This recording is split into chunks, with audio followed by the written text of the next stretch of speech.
কেউ কারো মনে আঘাত দিলে সে কখনো ভিতর থেকে শান্তি থাকতে পারে না।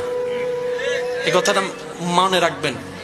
অনেক সময় আপনার মনে হতে পারে যে আপনাকে কষ্ট দিয়েছে, দুঃখ দিয়েছে, সে এত ভালো আছে কেন?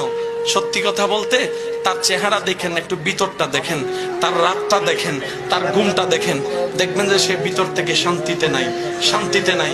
মনে রাখবেন যে আল্লাহর সৃষ্টিকে অশান্তিতে রাখে, আল্লাহ কখনো তাকে শান্তি দেয় না। আপনি আমি যদি একটা কনসেপ্টে চলে আসতে পারি, প্রত্যেকটা স্বামী স্ত্রী যদি একটা কনসেপ্টে চলে আসতে পারে, সেটা কি? এটা আমার স্ত্রী নয়, এটা আমার আল্লাহর দেওয়া নিয়ামত। এটা আমার স্বামী নয়, এটা আমার আল্লাহর দেওয়া নিয়ামত।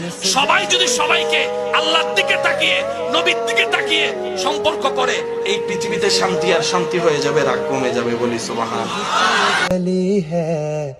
वो मेरा नबी मेरा नबी है। वो मेरा नबी मेरा नबी है। हाँ मेरा नबी है।